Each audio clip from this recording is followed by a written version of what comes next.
We are at the end of the year, and it's our last verdict show for the year. The Boks entertained us throughout the year with 15 games, only losing 2, but getting better and better every single week. Now, after a record-breaking 73-0 victory over Wales, we are again meant to celebrate the fantastic performance, but there is a little bit of mourning. A bit of mourning for Welsh rugby. Mourning the loss of a Wales rugby team who used to dominate Europe.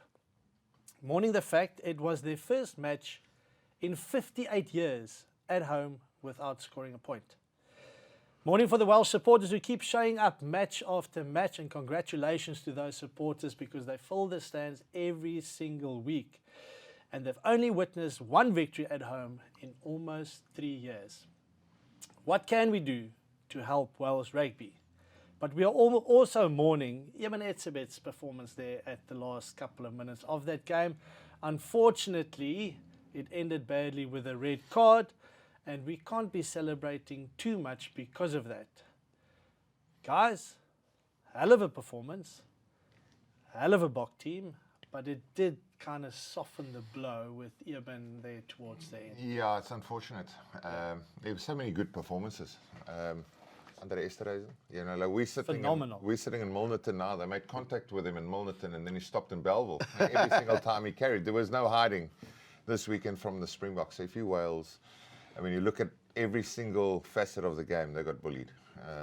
Yeah, unfortunate 73 points. I mean, no one wants to see that, but like it was on the cards this entire week. You know, the Boks side is still a great side, even though we lost 12 players. They lost 13 players.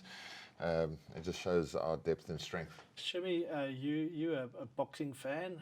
Some people were saying that if this was a boxing match, the white towel would have been thrown in kind of in round 2 already. Big time. It would have been a game, you know, they stopped those schoolboy games early. Yeah.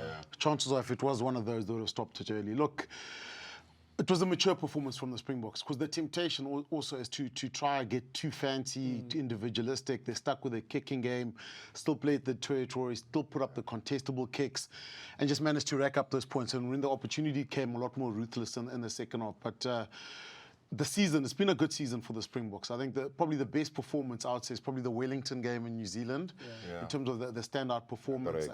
Brutal against Ireland. So definitely a great season, lots of development for the Springbok. If you look at World Rugby, we're probably trending up the most. You kind of look at certain performances, you take that Wellington performance, and I think our execution in terms of our attack was just so good during that game, even with some of the changes. But then the way that we are able to totally dominate teams in different ways. You know, you take the French game, the way that we were able to manage that game. Then you take the Irish game and the way that we were maybe not as dominant on the scoreboard, but, you know, in the game itself, it was total dominance. Different performances, but and different ways to be able to just pressurize the opposition. Absolutely brutal against Ireland. Those bullying tactics. But then you've got to look at individual performances. You look at Damien Willemse, Wellington. Performance of the season. I mean, how good was that? And then the very next game, Argentina, we scored, what did we score, 60 points or something? Yeah. Sacha's performance, scoring whatever, record point score, 39 points, whatever he did. So those individual performances stand out to you. World Player of the Year, Malcolm Marx. And unfortunately, you know, like if there's, say, a blotch, we've got to go discipline. You know, 3 red cards, straight red cards at the end of the year. On the end of the year tour, I mean, obviously 2 of them we don't agree with, but like you can't say anything but Eben Etzebeth is, you know, it's a straight red. You don't know what happened before. You know, what happened between him and Man on the ground there. You know, you see some video clips or you see some stills. I mean, you can't do anything about the stills. You've got to go look at the footage, what happened. Eben will probably explain a bit more. So yeah, I mean, big loss for the Sharks. You know, you think you're going into Champions Cup now, and then you obviously have a big run. You want to set up. They've got off to a poor start. They need players like that to contribute. They got to lose away. Away. We'll get into that and maybe speak a little bit more about that, and just like you said, you know, it's so much happened beforehand. You know, you see an elbow also kind of on Eben there, and it, you know, like Sia said afterwards, you know, you can't think that Eben would do something like that on purpose, but unfortunately it's just the fact that it's in the face area. But we'll cover that a little bit later in the show. Let's just talk Wales for a moment, because, you know, an absolute it's a powerhouse in world rugby. You know, if you think traditionally what Welsh rugby has done for the rugby community, you know, some of the, if you think JPR Williams, Gareth Edwards, you know, some of the 70s, even our generation. you know, Alan Wynne-Jones, Dan Bigger, you know, those Warren kind of Gatland, guys. they won Six Nations twice, you know, a couple of Grand Slams in there. World Cup 2019, it was the semi-finalists. Semi-finalists. Damien the Islander, you know, that try, he's got no right to score that. Yeah. So how do they fix it? How do they, like a couple of stats of, you know, the loss 8 months ago to England, 68-14. You know, conceding 11 tries against us now. They've lost 20 of their last 22 games. Beat Japan twice. They've shifted 50 points or more at home 4 times this year and conceded 200 points this Nation Series alone. Look, we don't understand the politics of Welsh rugby, the funding, the grassroots development. Gatland had the same team for I don't know how long, how many guys actually came through after Alan Wynne-Jones, who was the next lock, for example, or whatever it is. So it's difficult to tell what's happened there internally, but you never want to see this happening. I mean, I think the last time, I'm sure when Nick was coaching in the late 90s, we beat World close to 100, I think. In South Africa. So I think they've been through dark periods though, but how they get out of this, I mean, I was obviously with the commentary, look at the ages. Some of these guys were kept by Gatland, but too soon. You know, a little bit younger. But Cardiff are doing well in the URC. I think they're 3rd or 4th now. You know, you obviously have to see the new talent coming through, and it will certainly take time. Because it's almost the same as Australia, where, you know, we said also earlier they're a very inexperienced team, and you kind of need that blend of some experienced guys. We saw when James O'Connor came back in, when Nick White came back in, you know, the stability that created. It just feels like in this Welsh setup, they don't necessarily have those kind of players, and that these youngsters will unfortunately have to go through these learning moments and get to a stage where they've got 20, 30, 40 caps. You know, I think only 2, I think it was Kieran Hardy and one more. Who was the other one that had double digit caps in the back line? Wainwright. Dyer probably played. Rio Dyer, you're right. So like the issue is like this was obviously now amplified by the fact that they lost 13 players. But to Shimmy's point as well, it's like where's the next generation stepping through? So like you have Alan Wynne-Jones, like he holds down a position, plays 175 caps. Who's pushing him? You know, who's replacing him? You know, when is the next lock standing up and going like, okay, I'm going to be the next Alan Wynne-Jones? So for me, like they're losing a franchise next year, URC. So does that make them better? Does it help them? At franchise level, it might make them stronger. Obviously, the players, there's more players. You take one team, whatever it is, but I don't know whether it helps with the development of rugby, with kids playing rugby. If you take a franchise out, how it's going to affect, again, the grassroots, the development, the pathways. Yeah, I mean, for me, it's like their franchises, that's where it's got to start. Like, where's the consistency? Last year, Ospreys finished top 8, got into a quarter. This year, they're nowhere. They've lost, like, I think, 5 of their first 6 or something. Cardiff's going well. But yeah, it's hard to see the other side. Because like Australia they can go Will Skelton, Valentini, let's bring in Koroi Bete, maybe bring him back. Get league players. Get Karevi, get league players. All of a sudden, you know, like they fall in where they're lacking. You know, who's coming back for Wales? You know, where can they go? All right, come back, come play here. There's no Liam Williams, he's gone. You know, it's hard for me to see the turnaround happening quickly. Look, positive signs against New Zealand. Yes. You know, like a brave performance. And that's the main thing that you can ask for now is like, I'm going to make you a better rugby player, but there can't be effort errors. No effort errors. So like when you're battling, you've got to, and I think the issue for them now is going to be results driven. You're going to think about, you know, like we haven't won in ages, you know, we beat Japan twice. We haven't won. We haven't win it at the end. Yeah, we haven't beaten the top tier nations since the World Cup. You know, so you've got to be process driven. But yeah, I don't know how you turn it around. Yeah, you look at also that New Zealand performance. I know Wales, we say they did well, but also I thought New Zealand got their tactics wrong. Whereas you look at the Springboks and the impact that Esterhuizen had when you actually physically took them on. Yeah. New Zealand were trying to play wide, trying to run around them, where actually the Springboks just said, let's just run through them. So it did create the perception that Wales look good. Yeah. You know, you take the New Zealand tactics into it, then you're like, you know, there's trouble here. You know, we just to quickly come back to the franchises. You look at the stadium still being filled, and I mean credit to all those supporters for coming out and keep on supporting the Welsh team.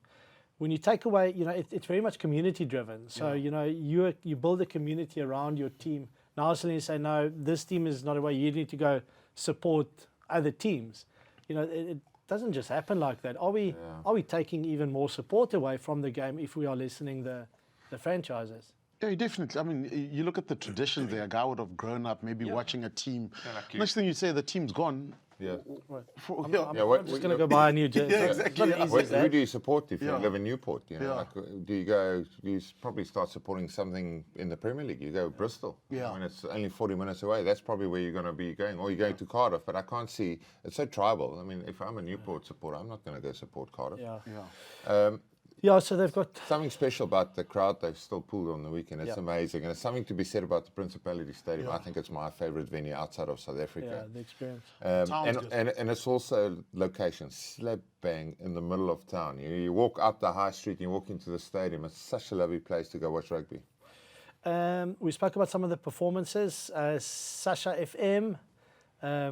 If you tuned into that, you would have seen that he scored 28 points. Past 100 for this season. Yes, he scores a lot of tries for Flower. But it wasn't enough to get him the man of the match. Esterhuizen. I think we called him in our unpacked. We said like he's going to be the man for it, the hybrid. But like back at number 12, and just like he's a was he? Well, was he? I saw him. Two steals also. I think three, and he's in the lineup. Yeah, and he's in the lineup. He's in the lineup. But like, it's brute. Yeah. Like an absolute brute. And like, I wasn't joking that like they made contact here and they got shifted to Belleville. Every time he got the ball, like he carried 3-4 Oaks with him. You know, like no one was able to put a shot on him. No, he's some player.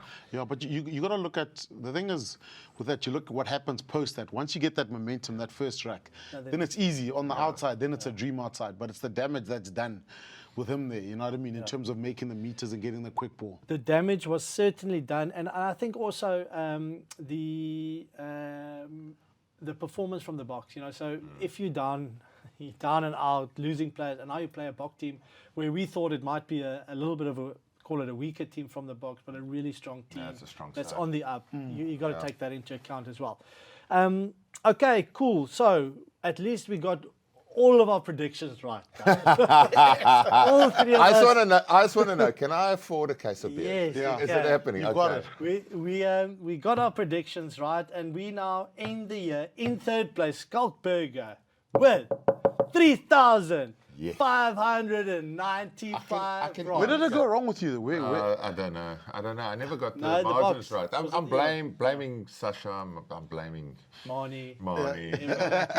One kick here or there. That's why I'm not good at gambling, guys. Yeah. And in second place, it is me. With 6,305 rand. And in first place, Shimmy, with 8,305. Yes. Because why? You went all in for charity. I went all in for charity. All in for charity. We got that. I picked a try Sasha scored last week also. You did. And I picked man of the match this week also. You did. That should be a lot more than $8,000. What do you think? Yeah, you should have put in more. But just for saying stuff, you don't get cash. I mean, yeah, I should. No, you should. You should. You don't. But you don't. Next year. More importantly, that's 18,205 rand, which is going to be donated on our behalf and on Betway's behalf to the Players Fund. There we go. So well done to everyone that contributed. Again, helping that fantastic organisation to help rugby players that got injured through playing the game we love so much. So well done, guys. Guys, let's get into the analysis. Firstly, it wasn't a perfect performance from the Boks. And, you know, it doesn't matter how good you are. Sometimes you get it wrong. And, Kanan, today's your day. Hoitza. The freshie. I mean, The freshie. that's something straight out of John's playbook. I mean, you were not a greatest kicker ever. No, Like, no, you I just was dropped the pretty- ball like pretty that, like straight on. Always touched it. Once I At almost fir- missed it. At first, I thought like he tried to have the no looker, but he actually does go down and look at it. Do you go left foot or you go right foot? No, you John? go left foot. Okay. I think that's the thing. You wanted to. Trying to keep it in. Yeah. But a nice play, getting on the outside, nice bit of combo there with Grobelaar, but unfortunately just the execution. Yeah. Letting him down. There's some nice passes down the short side with the Yeah. Boks. I think who gave the flat one to Kanan when you went straight through? Also? Was it Esterhuizen or I can't remember. Yeah, that was good. There's some Yeah. good play down the short side. And I mean, later on, he kicks through nicely to score a try, Kanan. So we forgive you. Such a talented youngster. Scully, you mentioned how we just kept him under pressure. Now, I put this in first line out, and this is basically the best Wales could do, and it didn't get better than this from a line out point of view. Having to take the bailout, but you go nowhere from there. Yeah, suffocate and strangle from the box, from set piece, and you know, after this, I mean, you can just look at it. You know, how do you build any momentum? And then they kick from there. The big question for me was always, where's the Welsh power going to come from? You know, who's going to be the guy that takes the ball up?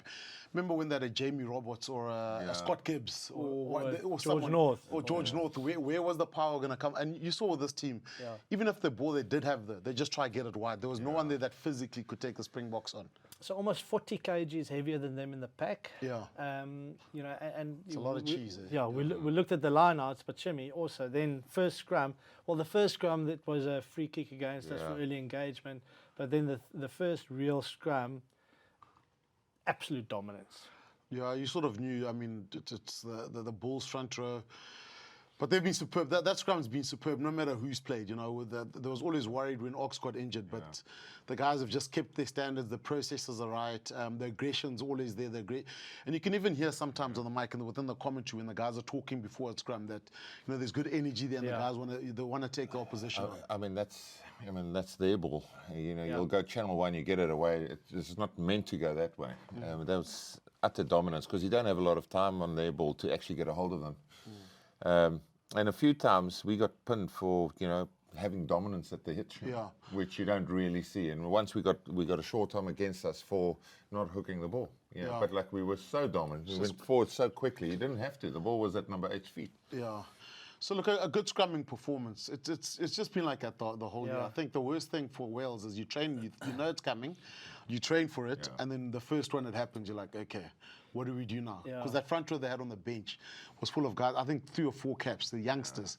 So now you can't do anything about it. But is it quite demoralizing if you then go into a game and you tell the front row, hey guys, okay, channel one ball, get the ball in and out as quick as possible, and we don't, you don't even put up a fight. Is that? I mean, do you go with that approach? I think there's always a way to manage it on your ball. Like you can get away from. Like Japan. Like no one's going to go against the Boks thinking, okay, let's put them under pressure scrum time. That's got to be a mindset. But they're not going to, they're not going to get parity. So like if it's your ball, like worst case scenarios like that penalty first. That picture's painted for the referee, even though like we didn't get a lot of reward all the time, but like, I mean, you can't get away from that. The problem is when the Boks make an error, and like it's a scrum again. Like it doesn't matter. Attack. We go contestable. Worst case scenario is someone knocks it. It's another scrum. Like even worse, you knock it and it's the Bok ball because the ball's not going anywhere. It's going to sit at the 8th man's feet until we get a penalty advantage.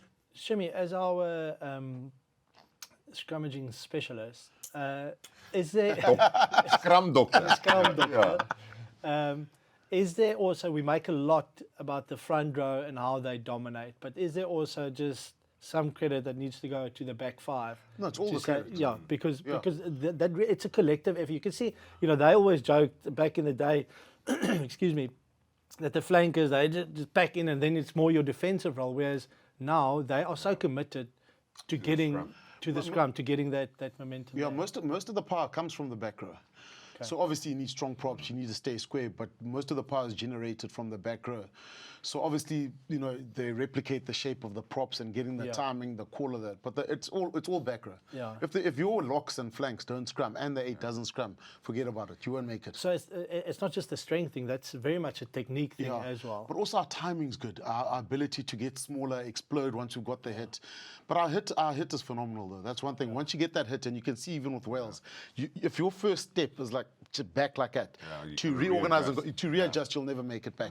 And then there's that constant pressure build up, and then the explosion, and then you're done. Like our commitment to the scrum, I mean, it's our biggest weapon. Yeah. So, I mean, and that's only like enhanced everyone's feeling around the scrum, like I'm committed to this, you know, like we'll deal with, you know, the carry What to the happens vacuum, post, post the scrum.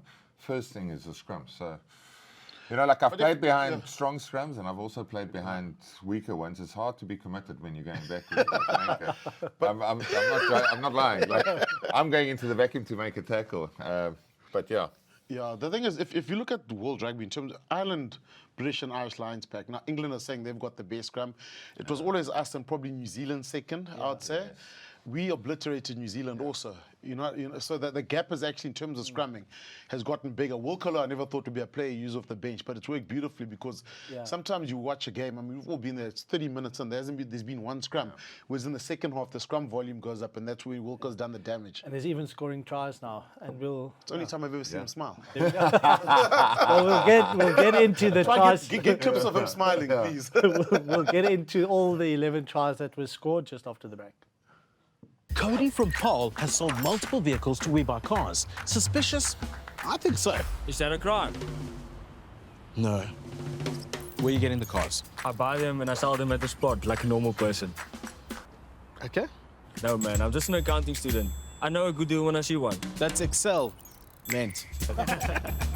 What's more stressful, tax season or selling a car at WeBuy Cars? Tax season, obviously. WeBuy Cars, the easiest way to sell your car by far. So 11 tries scored in this game, and the first one, who would have put their money on the front row scoring the first one? But again, dominance in every single tackle, and I think that was just so impressive. Boom, wave after wave after wave. But what I like here is the breakdown work also. So the awareness to the outside cleaner always tries to clean deep so he stop they fold. And also the discipline, because the pack needs to work hard here. And this is where the back, sometimes I thought maybe we called it once or twice too early. But just work around the corner. If you're making meters, it just takes patience and eventually that try will come. The problem for Wales is like physically they got out-muscled. Asarati there. Yeah. I mean, you can't be passive. You can't be stuck behind a ruck, especially not 3 meters from your try line. You've got to be a little bit wider. You also got to think, okay, it's not a one-man job. This is a two-man job. And you look at Jasper Visser's going to latch, you know, on Steenekamp. So he goes wider. Number 2 gets a little bit closer. You double team him. You know, he's going nowhere. But yeah, it's very passive. So many times it's actually using the referee because he creates space. But I mean, you know, again, you know, if you want to too tight there, man. Yeah, too tight, but also just slow in terms of making that hit. You know, it's prop on prop. His direct opposition. You know, you want to make that hit, make it double. So it's not a man. You know, one man. It's not a one-man job. Him. He doesn't go up. He goes backwards. He's behind the ruck. Also, you've got to have an angle on the pick and go. Yeah. So your best case scenario is actually putting him back on the ruck. So if you're Sarati there, you almost got to be outside of the Welsh player's foot. Just there. He's got to be there.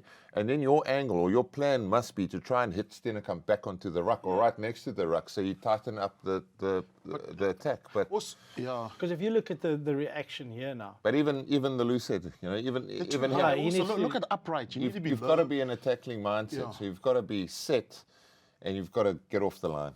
I mean, look at the reaction time when Steenekamp picks up the ball. Look at the first step. The first step goes backwards. You're telling me he wants to make that tackle? No. Didn't look like it. Yeah, see, that's the thing. They're also, I mean, also too high. You need to be on your haunches there so you can shoot out of your hips and get lower than him, chop his legs, and actually hit him backwards. But the body shape, the spacing's wrong. Like what I mentioned earlier, I said, like when you in this situation, you can't be, you know, outcome driven. You can't make any effort errors because the Springboks are obviously quite clearly a much more talented side than Wales currently, but you don't see effort errors out of them. Yeah. So if you're the weaker side, you can't have effort errors. That for me is an effort error. This one, how do we explain that? Just on the hit. I mean, that looked like. He hooked it, did he? Yeah, hooked it. That's fine. This Oh, was so penalty. sorry, This is that's the not right the penalty one. This is the Ethan try. Hooker try. Yeah. It's bad defense. I mean, John, this is your forte, but like, Rio Dyer, he's man watching. Yeah. Or ball watching, not man watching. Like, you've got to back the bloke inside of you just to make the tackle. Like, there's some lovely subtlety in Damien Willems's movement. How he moves on the pass. Yeah, and just on that arc. And the fact that he moves on the pass, he gets outside of him, and then he does the little chicken wing out the back. But, I mean, surely you snuff this out, John. Again, solid, Scrum, solid base. I actually thought, when Pick there. pick, just comes Like back straight in through. like back in the day, you always played with the wheel if you were Yes. 8. Yeah. And it's sort of, it's a lost art nowadays because, you pick there, you run 20 meters. Again, I just want to say that Sacha's pace, his ability to, with the speed, just get on the outside of the player. Last week in that situation, he stepped in, handoff on Jamison Gibson Park. This time, same move, but just on the But outside. he's a threat. Yeah. Like, and we'll see on the clip coming up where he actually goes to the line and actually has a line break. Yeah. Again, we can talk about the defense there. Like, their setups were very weird. But, the fact that he's a threat opens up space for players next to him. And I think here what we're saying is that, they can go, boom, hit that guy. Go. Hit that Rio guy, Dyer yeah. stays on It's him. shocking defense. You know that he's taking the last He's closing, man. yeah. And he can then even close a little bit quicker. Again, if the grabber goes through, he should be backing, going the back route. Yeah. But for me, But even Dyer goes it's nowhere. not committal. Like it's half in, half in. If you're gonna go all in, go all in. At least you can Make a smash the ball. decision. Yeah, make a decision. There, he's not. That's like not something making we a see call. Australia do nowadays, like where they just back off. Yeah. You numbered up. Once you numbered up, You go. you go. Yeah. Here's the scrum, Shims. You want to run us through this, the way you view it? Was this the Yeah, I non-hook? think this is a free kick for the non-hook. But I mean, There's the hook there. Yeah, he just missed it. It was the Missed the hook. timing. Yeah, he missed the hook. I think that's harsh, isn't it? Yeah, no, that's harsh. Look, he just missed the hook. That's look, that would have been a penalty for us anyway. Yeah. But I mean, Wales even go mess this up. yeah. There's a high tackle afterwards, then they Yes. kick it back out, and then And we we get score back. from Yeah. there. You did feel as if the ref tried to get Wales into the game as much as With possible. the scrums, in yeah. the There's initial one like stages. very technical things, but Yeah. there's nothing wrong with that. That's fine. Yeah. He just missed the hook, then it becomes a scrumming contest, then you go over the ball. So this is the one we're talking about, and I mean, if you pause it there, John, look at the setup. So you got said? Wainwright's out there, here's one. but you've got your loose head That's in, the loose in head. the vacuum. Well, Defending on the foul. why is the loose head not in the back of the lineup? Yeah. On the front of the lineup. I mean, Swap him and- with a loose, with the, sorry. And it's fine if you've got a loose head. Then you've got the basically the line speed comes off your first defender. So your first defender's got to be wider because you've got your 9 off the back of the off the line out, and then your 10 is your man. Because- but like a loose head against, and this is where Sacha is so good, is he will pick up that I'm running against a loose head. Because you'll see the arc that gets created here in their defensive line. I mean, these guys go up, but I mean, it's so easy for check that He's arc behind there, that's in why that he's line. a prop. Yeah. Yeah. Like it should not be there. That should be a loose forward taking the line. And also, you line up way wider than that because you know the man in the back of the lineout's coming. Is it man? Man who's coming off the back there? Yeah. I mean, this is for That's any. leg, that's for, leg, Huey- yeah. Huey Lake. Yeah, that's do leg, yeah. you like for any rugby player, you see numbers in front of you, but what's important is to see the faces, and that's always been a trick for good rugby players to realize. Okay, I'm up against a loose head or prop. Let's take him on. Let's do some footwork. And I mean, credit to the Boks. Nice movement here. You see Damien. Nice It's busy down movement that under- channel. Yeah. Especially for 4-man. But then, the momentum you get from this is just, you can't be defending like that, and you can't allow a team to get this much momentum. Yeah. But even the setup, I mean, you go back to that line out, at least stay connected with someone. Don't, even if, if you're faster than me, just stay, you slow it down, work with me together. At least then you can a chance to make a Shimmy, tackle. we've all defended out the back or in the vacuum. You stand there, you nominate. Yeah. Yeah, like your dew lake is getting to, if there's no threat in between the pass and the 10, he's got to get to 10. Yeah. You can shift one wider and then you can have proper line speed. Line speed is part of the job. One area where they did relatively well initially was here, stopping them all. Yeah. You can give them credit. Yeah, I mean, it could so easy, but check 12. 12 there. Yeah. I mean, so easily check 6 here or 7. Check he dives in from the side. It could so easily have been a penalty, but I mean they did well and kind of you get a bit of a bit of confidence by doing that. 25 minutes in, only 14-0 down. It's 25 minutes of tackling, stopping Mauls, getting scrummed, getting physically hurt, not getting gain line. So eventually it starts to kick in. Yeah. You had the feeling that it's going to open up somewhere along the line. And it did then, because after that, again, we get back into the 22. It's just wave after wave. This is the disallowed try, but just to show how we, the work rate from our players, our centres getting involved, in the racks as well, pick and goes. And eventually it was just a forward pass, where it just should have gone to hands. No, just go give it to Andre Esterhuizen. Yeah. You don't have to be fancy. Like the whole build-up has been so direct. Just stay there. Stay there, that doesn't need to go to the fly-off. And keep it in there, Yeah, and we've said it numerous times. I think, if there's one work on for Sacha, it's probably that area. The simple plays. Yeah, I agree. Make the pass and just get it right. I mean, he's so brilliant in terms of all the X factors. So you don't want to take away his threat and his try scoring ability, but like the simple things, sometimes I find it's the hardest. It's the hardest for him to do. Like there, you don't have to throw it. Any weird pass, whatever, just give it to Andre Esterhuizen. Yeah. Like stay square, make the pass. Well, we got the penalty after that with a scrum. And I thought Jasper Visser did really well. He did. Kick it forward and then tap it down. And like their number 9 gets a try assist because it comes off his shin, I think, back to Jasper at the end. JDV, just go back to the beginning of that scrum. So if you look at, this is a good one for if you want to see the hit, look at the power of the Springbok hit. Just go another 10 seconds. Oh, okay, there we go. So look how the back row and everyone works together. When they get at that extension, there's a bit of a chase afterwards. So really on their all in, boom, boom, nice and low, sink nice and low. Then the power starts to come through. And I suppose it's also, Shimmy, once you hit there, to be able to reset your feet, but going forward rather than having to reset, go back. Yeah. He did well there. Yeah, he did well. I mean, it's hard to control those. He's had a good season. Especially if the maul, your scrum starts going quite, he gets a try assist. He nearly nutmegs him, and then he kicks it back to him. But like when it starts going quickly, because it's one touch, like that's like quite a hard touch, but it's one touch and you lose control of it. It's gone. It's gone. Yeah. Have a look at this guy, Wilco Louw. Check at him after the tries being scored. Yeah, can I try? Okay, no, I'll run back. I did my job. I did my job. Job done. The worst thing for a front row pack of forwards is when that happens and the 8 decides to pick and go and he gets held up or something. I'd be like, hold on. I know. We're doing all the hard work here. We're doing the heavy lifting here and you try go. Just keep it in there. We've got the dominance. Eventually it will come. Jeez, he does well. He does very well. But with a dominant scrum like that, obviously then the penalties will start going against you, right? Somewhere along there, like this picture's too good. Yeah, it's too exactly. good. It's too good. So talk us through this. So you spoke about the hit now in the earlier one.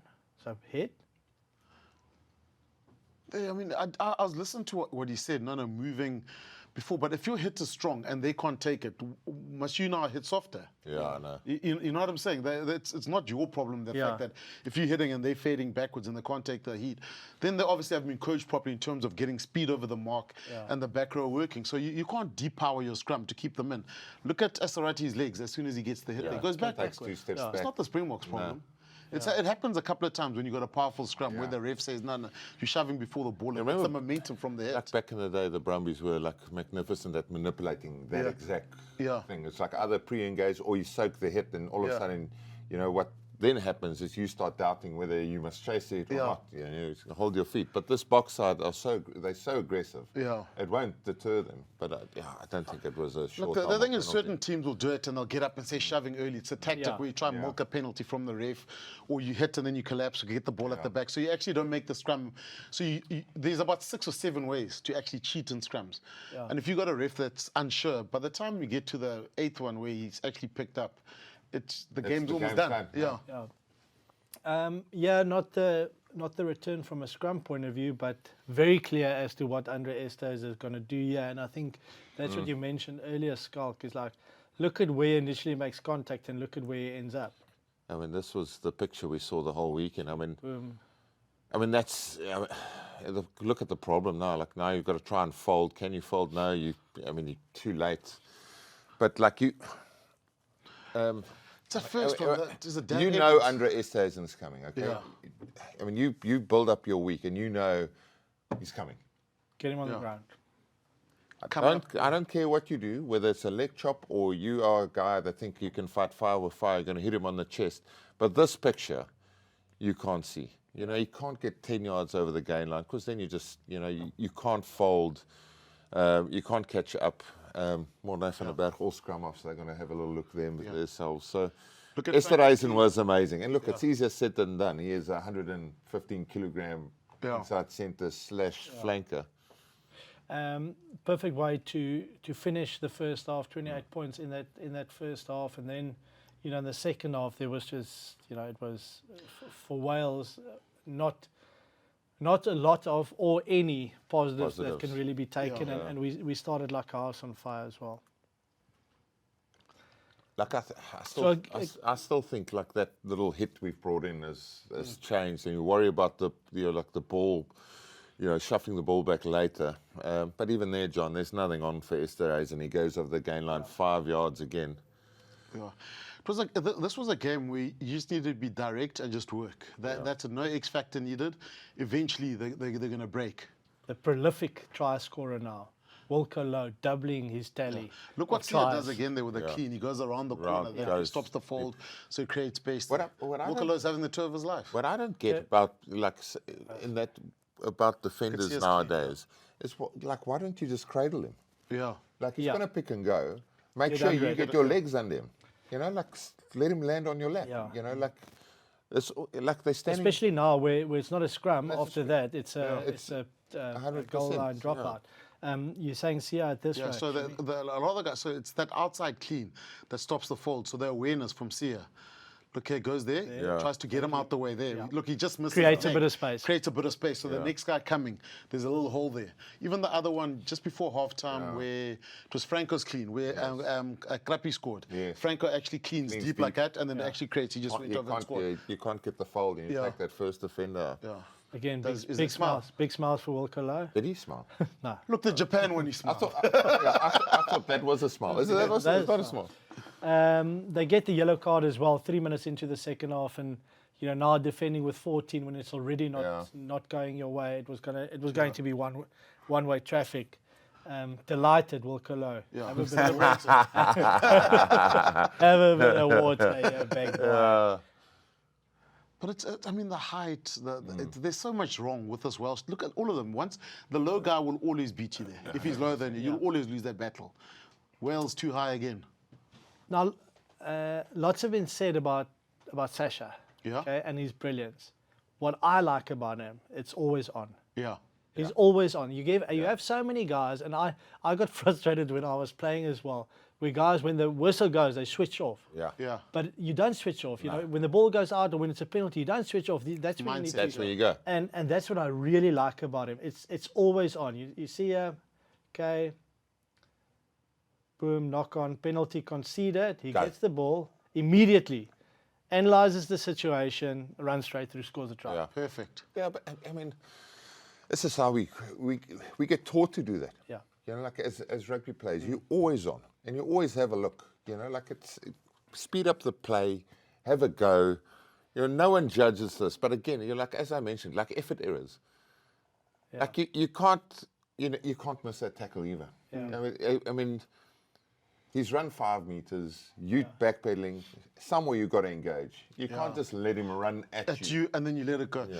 But you know, it's the disappointing thing with Wales. I understand inexperienced team, young guys, but if you're young, then you got to be hungry, Jean. You got to put your hand up and say, listen, yeah, we might lose this game by 50 points, but some of the Springbok guys are going to say, listen, shucks, that little youngster hurt me. They're gonna know they played against you. Yeah. And you never got that feeling with Wales that no one's coming off the line, no one's running hard.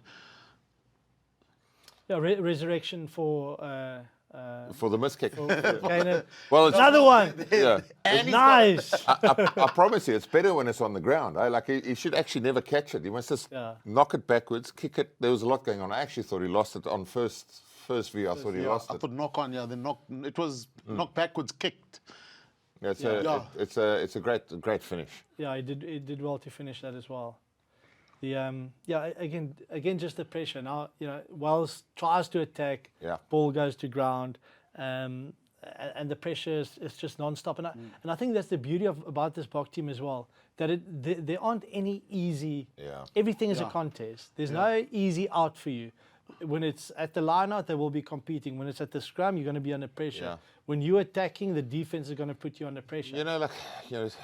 Against New Zealand, Wales could string 2 or 3 passes together and actually get to an edge. Yeah. Against the Boks, you can't. There's not time. They try and string 2, 3 passes together. The ball drops because there's so much pressure. The line speed's cut off the short options. They try a miracle ball. And Canon Moody scoops it up and scores. He gets fortunate, like with the first one, where it goes back onto his shin. And then he does so well to keep it under control. He was wearing the number 11 again this week, the shin, because Sir Branner did...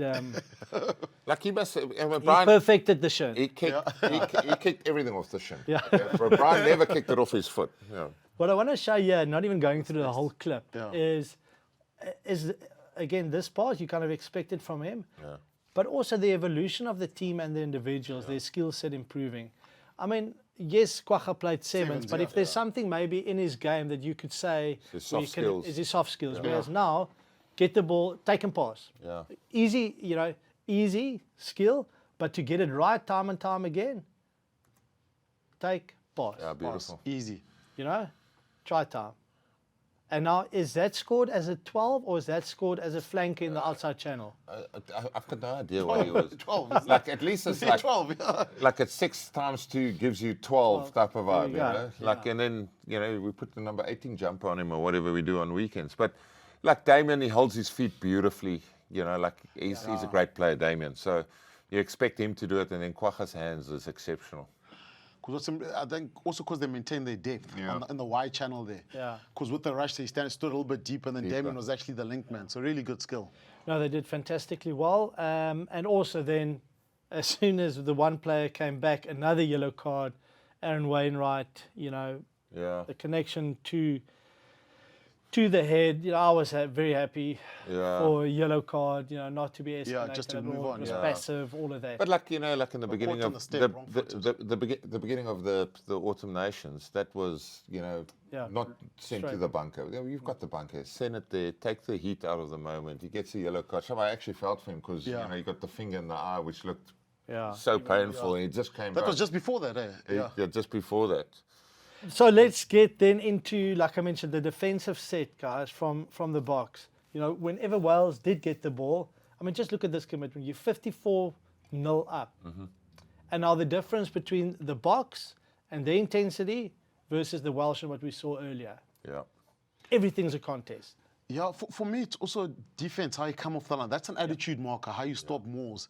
So you can see with the Springboks that they're obviously graded. So it's not even the tackle, it's the quality of tackle, the ability to drive your legs, your second movement, after you've made the hit, trying to, almost force them to commit cleaners. You're recycling off the back. In terms of that, the attitude was fantastic. Look how low Sacha is there. That's the flower. Yeah. But check for how long do you see a white shirt on the ground? Yeah. Okay, no one on the ground now. Yeah. Okay. Make a tackle, double hit. Okay, on the ground, 1, 2, not even 3 seconds. All on their feet. What has been impressive about, I must say, even against Ireland, the cards against France, Italy, the ability of our guys to work hard off the ball. Yeah. Even a man down, that's one thing that the Springboks have gotten right, is the ability to work hard off the ball.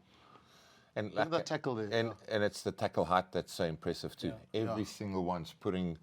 There's no soak tackle. There's no soft shoulder. Even Sacha stands at pillow and he gets stuck in a couple of rucks ago. But like it's the definition in your defence, like how nicely you set up. And you can't say the same about the Welsh defence. And then when you do think something's on, our scramble, which I think was lacking right in the beginning of the year, our scramble it's returned. And it's like it used to be back in Jock Ninoba's heyday. So it's an issue for Wales, like because the physical battle just went one way. It's South Africa. When they started going wide, Scala, also you get these props or tight forwards trying to pull. I'm like, these guys don't want they don't want this. Yeah. They don't want that smoke in terms of taking the ball up and going into the physical contest. But again, credit to South Africa for the way that the attitude in defence of if it's going your way, it's going your way. Yeah. And I mean, yes, he scores a lot of tries for Fla, Sacha. But also, even like the ball bounces perfectly for him. Bit of a drop pass in his hands, walk over for another try. I'm trying to. Was it Nokia that made that pass? Was DJ Jackson. Was he trying to pass as a tip pass, or was he trying to go behind No, the back? he just wanted the tip. Yeah. He wanted the tip to Marco van Staden, which I think is actually going for the latch. Yeah. And then we all know the bounce pass, you always score. Yeah. He finds the right bloke as well. But like, no, he was just going for the tip. And I think Marco van Staden was going like, carry, I'm going to latch. But I mean, it's amazing. That's try number. What this year? I don't know how many. I don't know. They're going to He's tell the us now. top Springbok try scorer for the year. Yeah. Oh, as 18. 10, I think. Yeah. Yeah, in his second season. Yeah. It didn't stop though. Again, wave after wave after wave. Every single. I mean, that was the worst thing for me was when we were absolutely dominating them, and then you see those 8 Oaks waiting on the side of the field to come. Yeah, the nuke squad arrived. Here we go. Just Again, look at Van Staden, the latch on him. Yeah, everyone Helps him through, Yeah. Over for the try. Also a guy that just keeps on working, eh? No, workhorse of note. He's had a great season, eh? Yeah. Such a good line-out operator as well at the moment. Yeah. I'd love to see his stats because I think he gets through a hell of a lot. Yeah, he's a grafter of note. Yeah. Sorry, I'll just go a little bit back for this one. Hand in the scrum there. Kobus timing it perfectly. Zach with a pickup as a prop. After finishing the scrum. And then Eben just diving over for the last try of the game. Would have loved to if this was his last influence on the game. I know. Unfortunately. Yeah, I mean, like it's chalk and cheese, isn't it? Like you see Wales trying to attack in the 22 and how dominant South Africa is in defensive set. And then we in the 22 and then you go like, I mean, it's just easy. It's just passive. Eben's going to pick there. Again, you've got to throw numbers at it. So he's got to be a double hit. And unfortunately, they don't. Obviously, the scuffle here. Like it seems like a hell of a lot happened prior to this. Yeah, that's what I'd like to see. What happened before? What actually caused this? You then pan back. They keep going. I mean, we don't even have to look at this. Then it escalates again. And that's where you get it wrong, like you just can't. Also, like you're pushing in the face. I mean. Yeah. Something can just go wrong. And even if they freeze frame it nowadays, like if you going and they freeze frame your face, your hand in someone's face, you're in trouble. Yeah. You're in trouble from the get-go. So, I mean, I'm probably the last to talk. I've been accused a few times. But yeah, it was silly. Also, 73 zip. Yeah, game's done. What are you proving? You're proving nothing. We've seen a lot of those push and shoves and all of that. So it happens. I think at one stage the ref was going to say, guys, scuffle, it's done. The game is almost over. Let's leave it, And then they went back to look, and obviously the eye contact. I think the big thing is that obviously he was frustrated and something happened that triggered him. Yeah. But the thing is, you just can't get your hand. And I can't even think that he would, on purpose, go for an iron. You kind of put that out. But the fact that the hand's there and you run that risk of the fingers going towards the eye. You just can't do that. You can't do it. I mean, and also you can't punch anyone nowadays. Like, what can you do? You can grab Should have been. someone. He just should have punched him. I think punch was better. Like, it's an issue now for Yemen. And, you know, like, because the entry level there is going to be huge. What is the entry level? What is prior? I've never. Is this He's the first? actually This got the first quite a red clean- card. he's He's got a got a very clean clean record. So He's I got a think, very, very clean. you know, Look, he gets every forward's going to get involved in scuffles and this and that. But in terms of his record, he's got a very clean record. Okay, cool, guys. So he's going to be out for a couple of weeks. No doubt about that. That will certainly not be our WeBuy moment of the week. Yeah. So let's get to that. We can't go scrum again. Why not? No, we can't. Or do we just say that the Boks as a whole for this year becomes our WeBuy moment of the year? I think so. Yeah. Look, I mean, also, like, I think we do the same with the verdict. We judge the Boks on the year. I mean, how big was this calendar year, though? 15 games. Yeah. Okay, we'll go with it then. Give us your verdict then. I go 9. Yeah. 9 for the year. 9 for the year. You know, like, none of us saw, we all thought, looking at the fixtures, we thought, okay, Eden Park. Yeah, that's the target. It's a hard gig. Then you go Paris, Dublin. Obviously didn't get Eden Park. The big surprise, and probably what made us a better team, was obviously Ellis Park. Yeah. 22 zip up after 17, and then you 38 unanswered points. Wow. And that will be Australia's highlight for the year. Yeah. Funny enough, Ellis Park was probably one of the best halves of rugby. That first one, First 20 that we minutes. played, and then First 20. But what I enjoy is that our ability to learn quite fast. So Eden Park, we had all those entries in the training. We didn't get it right. New Zealand disturbed our base. The following week, changed the team around a bit, but fixed it within a week. Yeah. You know, you look at this game against Wales. Chances are it could have been the second half against Australia in terms of running the ball, getting carried away.